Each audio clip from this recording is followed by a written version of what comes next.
इस वीडियो में हम लोग डिस्कस करेंगे साइंस का चैप्टर नंबर 6 लाइफ प्रोसेसेस। पिछले वीडियो में हम लोगों ने लाइफ प्रोसेसेस के दो प्रोसेस न्यूट्रिशन और रेस्पिरेशन को कंप्लीट कर लिया था। इस वीडियो में हम लोग लाइफ प्रोसेसेस के दो और प्रोसेस ट्रांसपोर्टेशन और एक्सक्रीशन को डिस्कस करेंगे। ट्रांसपोर्टेशन में पढ़ेंगे ट्रांसपोर्टेशन इन ह्यूमन बींग्स और ट्रांसपोर्टेशन इन प्लांट्स, और एक्सक्रीशन में पढ़ेंगे एक्सक्रीशन इन ह्यूमन बींग्स और एक्सक्रीशन इन प्लांट्स। चैप्टर को स्टार्ट करते हैं ट्रांसपोर्टेशन से और जानेंगे कि ट्रांसपोर्टेशन किसे कहते हैं। किसी भी सब्सटेंस के एक जगह से दूसरे जगह के मूवमेंट को कहते हैं ट्रांसपोर्टेशन। सबसे पहले हम लोग पढ़ेंगे transportation in human beings. Human में फूड, ऑक्सीजन और वेस्ट मटेरियल का ट्रांसपोर्ट ब्लड के द्वारा किया जाता है। ब्लड एक कनेक्टिव टिश्यू है जो ऑक्सीजन और फूड को बॉडी के सभी सेल्स तक पहुंचाता है और कार्बन डाइऑक्साइड और वेस्ट मटेरियल्स को बॉडी के सेल्स से बाहर निकालता है। ब्लड के 4 कंपोनेंट्स होते हैं: प्लाज्मा, आरबीसी यानी रेड ब्लड सेल्स, डब्ल्यूबीसी यानी वाइट ब्लड सेल्स और प्लेटलेट्स। ब्लड के इन 4 कंपोनेंट्स में प्लाज्मा ब्लड का लिक्विड मीडियम है जिसमें आरबीसी, डब्ल्यूबीसी और प्लेटलेट्स सस्पेंडेड रहते हैं। ब्लड के इन 4 कंपोनेंट्स में प्लाज्मा और आरबीसी ट्रांसपोर्टेशन के प्रोसेस में भाग लेता है, जिसमें प्लाज्मा फूड, कार्बन डाइऑक्साइड और नाइट्रोजनस वेस्ट को ट्रांसपोर्ट करता है और रेड ब्लड सेल्स ऑक्सीजन को लंग से बॉडी के सभी भाग तक पहुंचाता है। ह्यूमन बॉडी में ब्लड के सर्कुलेशन के लिए एक पंपिंग ऑर्गन प्रेजेंट रहता है जिसे कहते हैं हार्ट। हार्ट ब्लड को पुश करता है जिसके कारण ब्लड वेसल से होते हुए बॉडी के सभी भाग तक पहुंचता है। हार्ट एक मस्कुलर ऑर्गन है जिसमें 4 चैम्बर प्रेजेंट होते हैं। ये 4 चैम्बर हैं left atrium, right atrium, left ventricle और राइट वेंट्रिकल। ये चारों चैम्बर ऑक्सीजनेटेड और डीऑक्सीजनेटेड ब्लड के मिक्सिंग को प्रिवेंट करता है। यहाँ ऑक्सीजनेटेड ब्लड का मतलब है वो ब्लड जिसमें ऑक्सीजन अधिक अमाउंट में प्रेजेंट रहता है, और डीऑक्सीजनेटेड ब्लड का मतलब है वो ब्लड जिसमें कार्बन डाइऑक्साइड अधिक अमाउंट में प्रेजेंट रहता है और ऑक्सीजन कम अमाउंट में होता है। नेक्स्ट है blood circulation in human heart. Respiration में हम लोगों ने पढ़ा था कि लंग्स के अल्वियोलाई में ब्लड के द्वारा ऑक्सीजन और कार्बन डाइऑक्साइड का एक्सचेंज होता है और carbon dioxide rich blood oxygen rich blood में कन्वर्ट हो जाता है। ये ऑक्सीजन रिच ब्लड या ऑक्सीजनेटेड ब्लड लंग से पल्मोनरी वेन्स के द्वारा लेफ्ट एट्रियम में इंटर होता है। इस समय लेफ्ट एट्रियम रिलैक्स रहता है। जब लेफ्ट एट्रियम कॉन्ट्रैक्ट करता है और लेफ्ट वेंट्रिकल रिलैक्स रहता है तो ऑक्सीजनेटेड ब्लड लेफ्ट एट्रियम से लेफ्ट वेंट्रिकल में ट्रांसफ़र कर दिया जाता है। जब लेफ्ट वेंट्रिकल कॉन्ट्रैक्ट करता है तो ऑक्सीजनेटेड ब्लड एओर्टा में पुश कर दिया जाता है। एओर्टा ऑक्सीजनेटेड ब्लड को बॉडी के सभी भागों में कैरी करता है। सेम इसी तरह डीऑक्सीजनेटेड ब्लड या carbon dioxide rich blood body के सभी भागों से सुपेरियर वेना केवा और इन्फेरियर वेना केवा के द्वारा राइट एट्रियम में इंटर होता है। इस समय राइट एट्रियम रिलैक्स रहता है। जब राइट एट्रियम कॉन्ट्रैक्ट करता है और राइट वेंट्रिकल रिलैक्स रहता है तो डीऑक्सीजनेटेड ब्लड राइट एट्रियम से राइट वेंट्रिकल में ट्रांसफ़र कर दिया जाता है।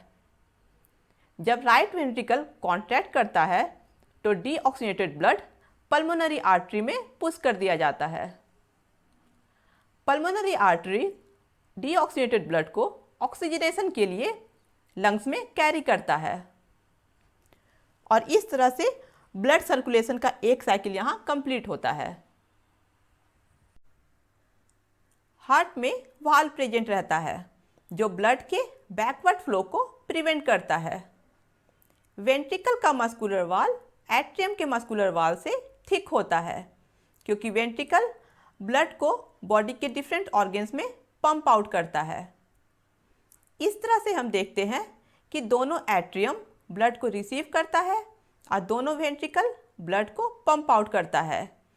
जिस लेफ्ट एट्रियम लंग से ऑक्सीजनेटेड ब्लड रिसीव करता है, राइट एट्रियम बॉडी के डिफरेंट पार्ट से डीऑक्सीजनेटेड ब्लड रिसीव करता है।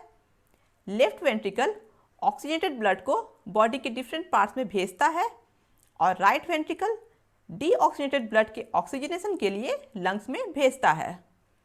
क्योंकि ब्लड सर्कुलेशन के एक साइकिल को कंप्लीट करने के लिए ब्लड 2 बार हार्ट में इंटर होता है, इसलिए ह्यूमन सर्कुलेटरी सिस्टम को डबल सर्कुलेटरी सिस्टम भी कहा जाता है। सर्कुलेटरी सिस्टम 2 टाइप का होता है, सिंगल सर्कुलेटरी सिस्टम और double circulatory system. Single circulatory system उसे कहा जाता है जिसमें सर्कुलेटरी सिस्टम के एक साइकिल को कंप्लीट करने के लिए ब्लड सिर्फ एक बार हार्ट से पास होता है। सिंगल सर्कुलेटरी सिस्टम फिश में पाया जाता है। डबल सर्कुलेटरी सिस्टम उसे कहा जाता है जिसमें सर्कुलेटरी सिस्टम के एक साइकिल को कंप्लीट करने के लिए ब्लड 2 बार हार्ट से पास होता है। डबल सर्कुलेटरी सिस्टम सभी बर्ड्स और मैमल्स में पाया जाता है। नेक्स्ट है ब्लड वेसल्स। ह्यूमन में ब्लड के सर्कुलेशन के लिए 3 टाइप के ब्लड वेसल्स पाए जाते हैं, आर्टरीज, वेन्स और कैपिलरीज। फर्स्ट है आर्टरीज। आर्टरीज वो ब्लड वेसल्स है जो ऑक्सीजनेटेड ब्लड को हार्ट से बॉडी के डिफरेंट ऑर्गन्स में कैरी करता है, एक्सेप्ट पल्मोनरी आर्टरी, क्योंकि पल्मोनरी आर्टरी डीऑक्सीजनेटेड ब्लड को हार्ट से लंग्स में कैरी करता है। एओर्टा बॉडी का सबसे बड़ा और सबसे मेन आर्टरी है। आर्टरी का वाल थिक होता है क्योंकि ब्लड हार्ट से हाई प्रेशर में निकलता है। सेकेंड है वेन्स। वेन्स वो ब्लड वेसल्स है जो डीऑक्सीजनेटेड ब्लड को बॉडी के डिफरेंट ऑर्गन से हार्ट में कैरी करता है, एक्सेप्ट पल्मोनरी वेन, क्योंकि पल्मोनरी वेन ऑक्सीजनेटेड ब्लड को लंग्स से हार्ट में कैरी करता है। वेना केवा बॉडी का सबसे बड़ा वेन है। वेन्स में वल्व पाया जाता है जो ब्लड के बैकवर्ड फ्लो को प्रिवेंट करता है। ब्लड वेसल्स का थर्ड टाइप है कैपिलरीज। कैपिलरीज बहुत ही स्मॉल ब्लड वेसल्स है जो आर्टरीज और वेन्स को कनेक्ट करता है। बॉडी ऑर्गन्स में कैपिलरीज आर्टरी और वेन को कनेक्ट करता है और लंग्स में कैपिलरीज पल्मोनरी आर्टरी और पल्मोनरी वेन को कनेक्ट करता है। कैपिलरीज का मेन फंक्शन है गैसेस, न्यूट्रिएंट्स और वेस्ट मटेरियल्स का ब्लड और टिश्यू सेल्स में एक्सचेंज करना। नेक्स्ट है मेंटेनेंस बाय प्लेटलेट्स। किसी भी इंजर्ड टिश्यू से मॉडरेट या सीवियर ब्लड लॉस के कारण ब्लड वेसल्स में ब्लड का वॉल्यूम कम हो जाता है। लो ब्लड वॉल्यूम के कारण ब्लड प्रेशर लो हो जाता है और पंपिंग सिस्टम की इफिशिएंसी भी कम हो जाती है। इसलिए इंजर्ड टिश्यू से ब्लीडिंग को रोकना जरूरी होता है। इंजर्ड टिश्यू से ब्लीडिंग को रोकने के लिए ब्लड के पास प्लेटलेट्स रहता है जो इंजरी के साइट में ब्लड क्लॉटिंग में हेल्प करता है। नेक्स्ट है लिम्फ। लिम्फ एक कलरलेस फ्लूइड है जो लिम्फेटिक सिस्टम के द्वारा बॉडी में सर्कुलेट होता है और ट्रांसपोर्टेशन में हेल्प करता है। जब कुछ अमाउंट में प्लाज्मा, प्रोटीन और ब्लड सेल्स कैपिलरीज के वाल से बाहर इंटरसेलुलर स्पेस में आ जाता है तो लिम्फ या टिश्यू फ्लूइड फॉर्म होता है। इंटरसेलुलर स्पेस से लिम्फ कैपिलरीज के द्वारा कलेक्ट किया जाता है। लिम्फ कैपिलरीज आपस में ज्वाइन होकर लिम्फ वेसल्स बनाता है और लिम्फ वेसल्स फाइनली ब्लड के वेन्स में ओपन होता है।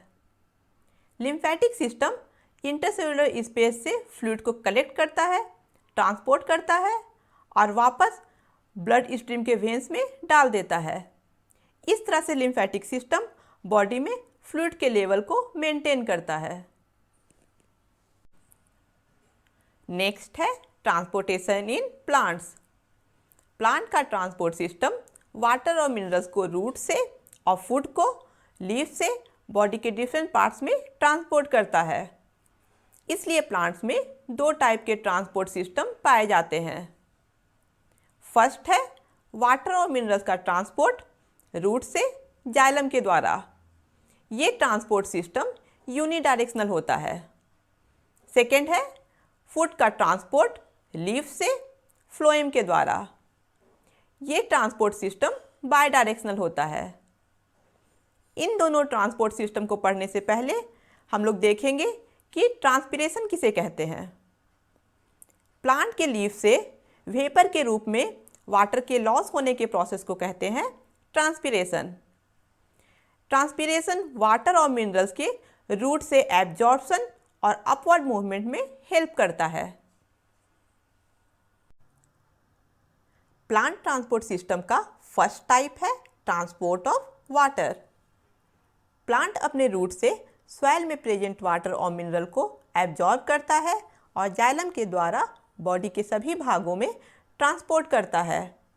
इस प्रोसेस में सबसे पहले रूट सॉइल में प्रेजेंट आयंस को एब्जॉर्ब करता है, जिसके कारण रूट और सॉइल में आयंस का कंसंट्रेशन डिफरेंस क्रिएट होता है।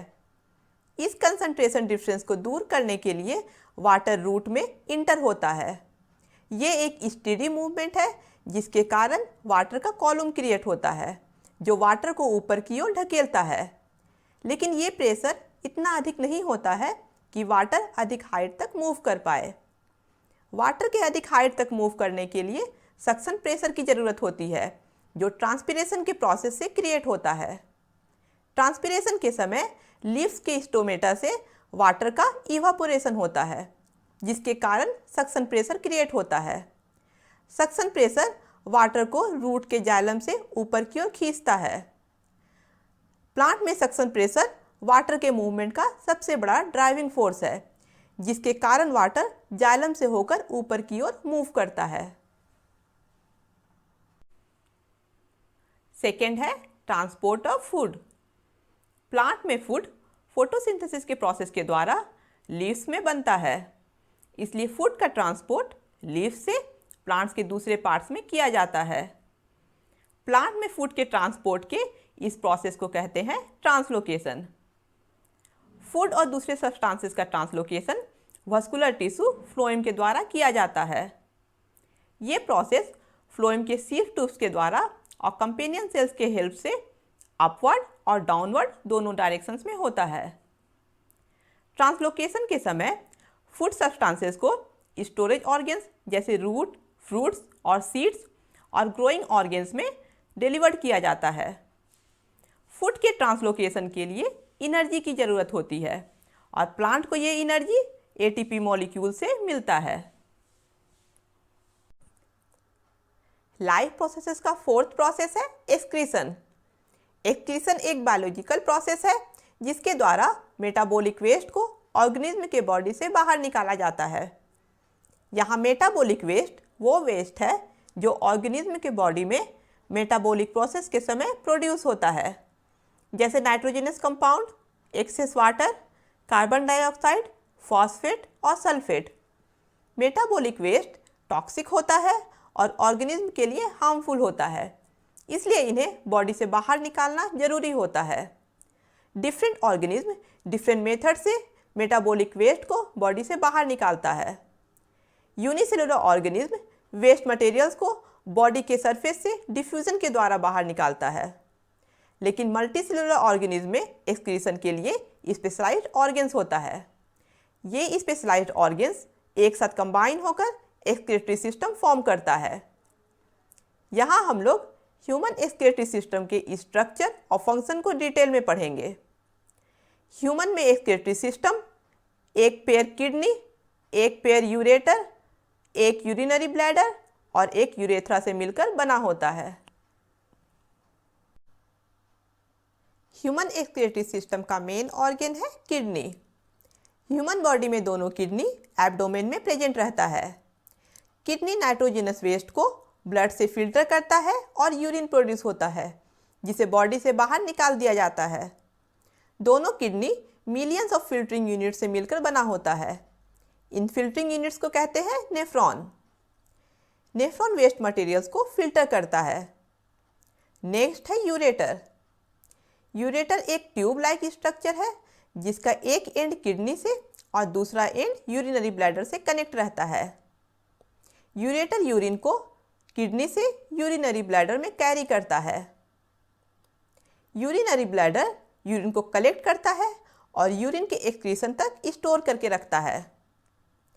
यूरेथ्रा के द्वारा यूरिन यूरिनरी ब्लैडर से बाहर निकल आता है और इस तरह से यूरिन बॉडी के बाहर चला आता है। यूरिन के बॉडी के बाहर निकलने के इस प्रोसेस को यूरिनेशन कहते हैं।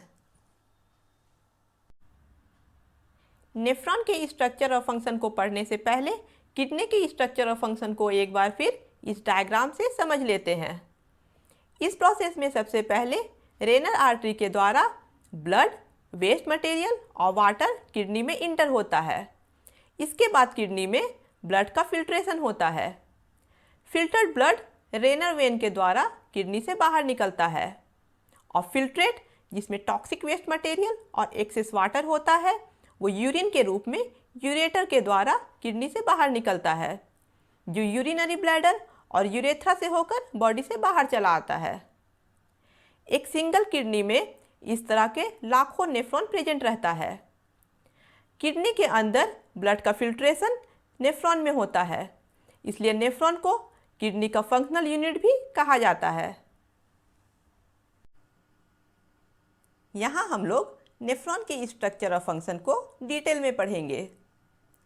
पिछले पेज में हम लोगों ने देखा कि नेफ्रॉन किडनी का फंक्शनल यूनिट है। नेफ्रॉन दो भागों से मिलकर बना होता है, रेनल कॉर्पसल और रेनल ट्यूब्यूल। इस राउंडेड स्ट्रक्चर को कहते हैं रेनल कॉर्पसल और इस कन्वोल्यूटेड ट्यूब लाइक स्ट्रक्चर को कहते हैं रेनल ट्यूब्यूल। फर्स्ट है renal corpuscle. Renal corpuscle glomerulus और बोमेन्स कैप्सूल से मिलकर बना होता है।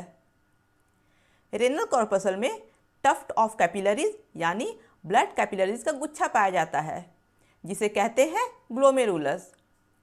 ग्लोमेरुलस के चारों ओर इस कप लाइक स्ट्रक्चर को बोमेन्स कैप्सूल कहते हैं। ग्लोमेरुलस में ब्लड फिल्टर होता है और ग्लोमेरुलर फिल्ट्रेट प्रोड्यूस होता है। बोमेन्स कैप्सूल फिल्ट्रेट को कलेक्ट करता है और रेनल ट्यूब्यूल में पास कर देता है। नेफ्रॉन का सेकेंड पार्ट है renal tubule. Renal tubule long convoluted tube है जो बोमेन्स कैप्सूल के बाद स्टार्ट होता है। ग्लोमेरुलस में फिल्ट्रेशन के समय वेस्ट मटेरियल के साथ साथ ग्लूकोज, अमाइनो एसिड, सॉल्ट और वाटर भी ब्लड कैपिलरी से बाहर निकलकर बोमेन्स कैप्सूल में आ जाता है, जिसका रीएब्जॉर्प्शन जरूरी होता है। जब ग्लोमेरुलर फिल्ट्रेट बोमेन्स कैप्सूल से निकलकर रेनल ट्यूब्यूल से पास होता है तो फिल्ट्रेट से ग्लूकोज, अमाइनो एसिड, सॉल्ट और कुछ वाटर भी रीएब्जॉर्ब कर लिया जाता है। रीएब्जॉर्ब्ड मटेरियल को वापस ब्लड कैपिलरीज में भेज दिया जाता है, जो नेफ्रॉन के चारों ओर लिपटा रहता है। बचा हुआ फ्लूइड यूरिन के रूप में रेनल ट्यूब्यूल से कलेक्टिंग डक्ट में इंटर होता है। कलेक्टिंग डक्ट से यूरिन यूरेटर के द्वारा यूरिनरी ब्लैडर में इंटर होता है और स्टोर रहता है, और लास्टली यूरेथ्रा के द्वारा बॉडी से बाहर निकल जाता है। यहाँ ये दोनों ब्रांचेस रेनल आर्टरी के ही हैं, जिनमें से एक ब्रांच से ब्लड ग्लोमेरुलस में इंटर होता है और दूसरे ब्रांच से फिल्टर ब्लड ग्लोमेरुलस से बाहर निकलता है। नेक्स्ट है एक्सक्रीशन इन प्लांट्स। एनिमल के कंपेयर में प्लांट एक्सक्रीशन के लिए बिल्कुल डिफरेंट प्रोसेस यूज करता है। फोटोसिंथेसिस के समय ऑक्सीजन बाय प्रोडक्ट के रूप में प्रोड्यूस होता है। एक्सेस ऑक्सीजन प्लांट के स्टोमेटा के द्वारा रिमूव कर दिया जाता है।